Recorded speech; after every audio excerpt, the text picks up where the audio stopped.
All right, welcome back to the channel. It's your boy Fanon. And in this video, we are going to be in the 135-pound division where Gervonta Tank Davis has been issued some warnings and condemnations by two of the best fighters at 135 and 140, and that being former opponent Hector Garcia and future star Richardson Hitchens. Let's talk about that in this video.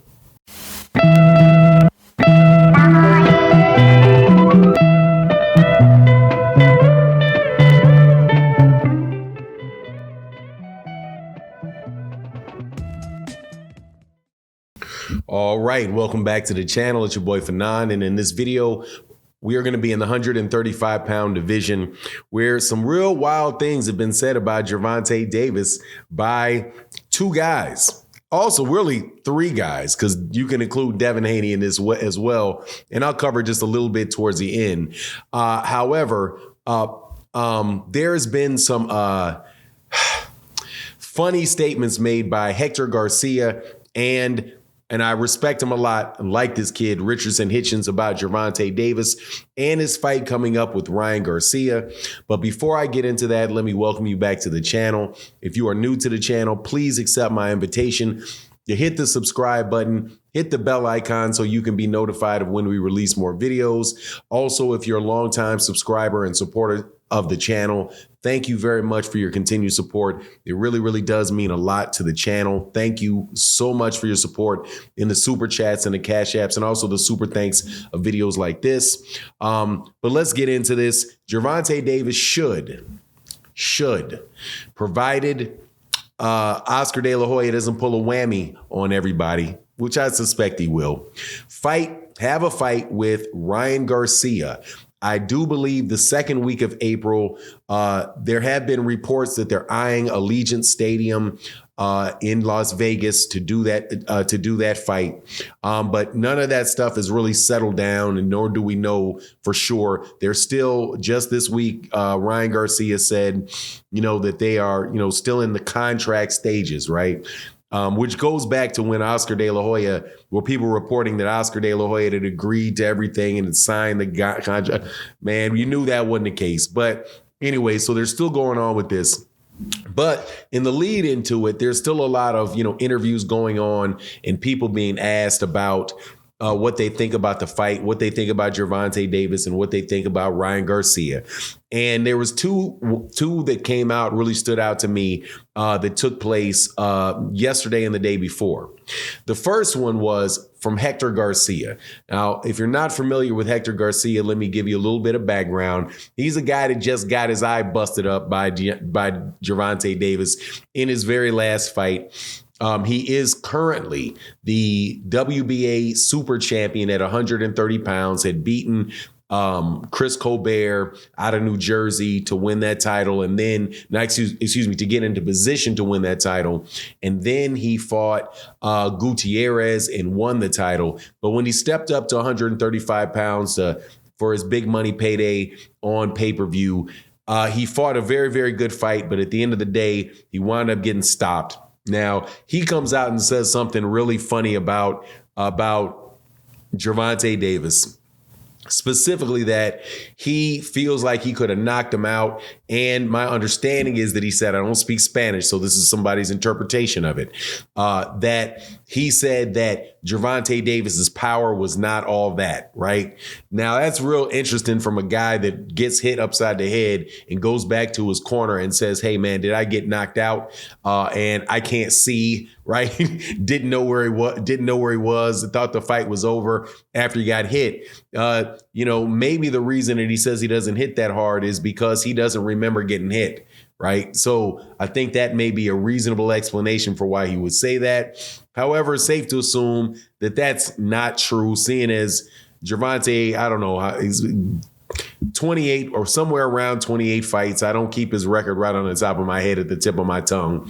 However, I know he's only gone the distance a few times, and I do believe he's only gone the distance one time since he won his first title at 130 pounds against Jose Pedraza. So the idea that he doesn't have a lot of power is kind of ridiculous, right? Especially from a guy that got stopped in the fashion that Hector Garcia got stopped in. Now, Richardson Hitchens, though, and I'm happy to say this, to talk about this, because I'm always looking for a reason to talk about Richardson Hitchens. Richardson Hitchens is a fighter. I do believe that he was with Mayweather Promotions, and now I believe that he's moved to sign with DAZN.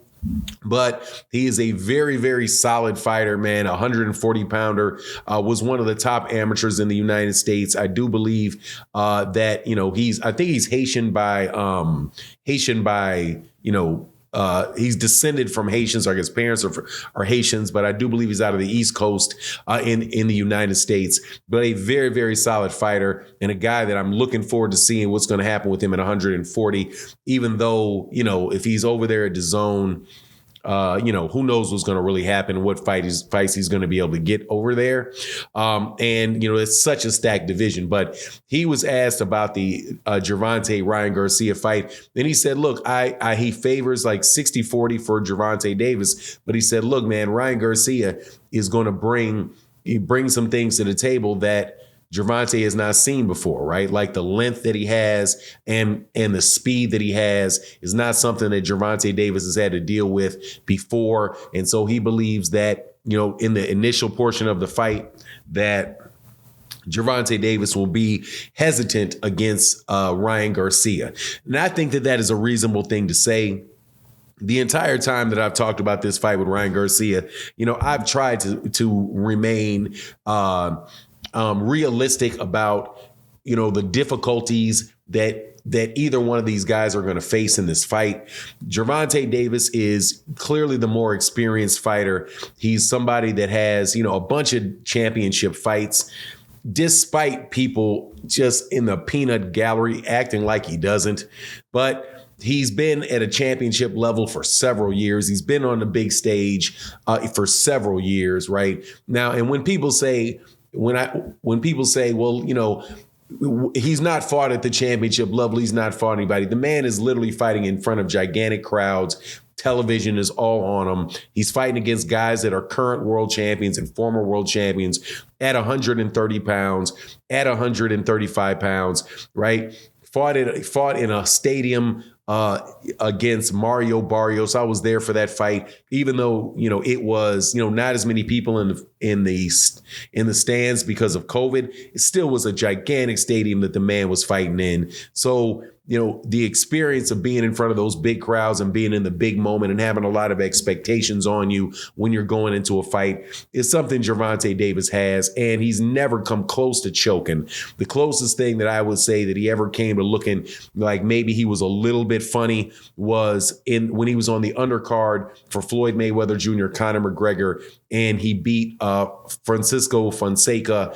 And I think it looked like during maybe the first round or two, three, it looked like he was having kind of a hard time figuring out what to do with Fonseca because Fonseca was not engaging. But other than that, I haven't seen anything. And then he kind of calmed down, adjusted, and wound up getting Fonseca out of there. So this is somebody with a lot of experience. Now, Ryan Garcia, on the other hand, is somebody that really does have a lot of power and is a very solid fighter. He does have some obvious flaws that people talk about all the time, like his chin being in the air and all of that. But he's a big, long, tall guy. And Gervonta most definitely has to worry about that left hook. Not so much the right hand, but definitely the left hook. Now, the funny thing about that is, though, that Gervonta Davis being a southpaw, right? The right hand is what they say is the weapon that neutralizes from an orthodox fighter, that the right hand is the weapon that you use against a southpaw. And I just have a suspicion or a belief that Gervonta is going to be able to neutralize that hook and neutralize that jab, because Gervonta is a very, very underrated defensive fighter, underrated boxer. However, I do believe that, while you're trying to get the timing of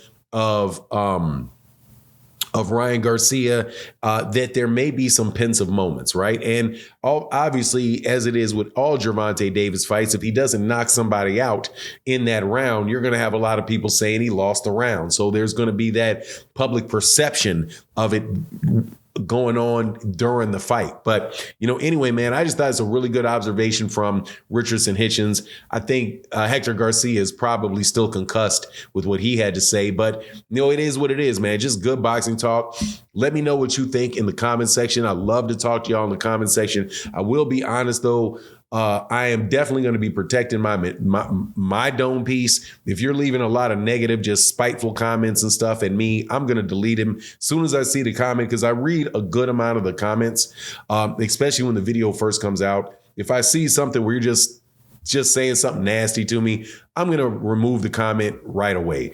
I'm not going to respond to it. I'm not going to go back and forth with you. It's not going to stay up. It's just going to get erased. So if I see it, or if moderators in my chat see it, because people want to come and talk boxing and not get engaged in a lot of just the obvious, name calling and things like that. But other than that, leave a comment in the comment section, man. We can chop it up. Love talking boxing with people. And that's what the channel's all about. So let me know what you think in the comment section. With that, I'm out. Thank you for the support.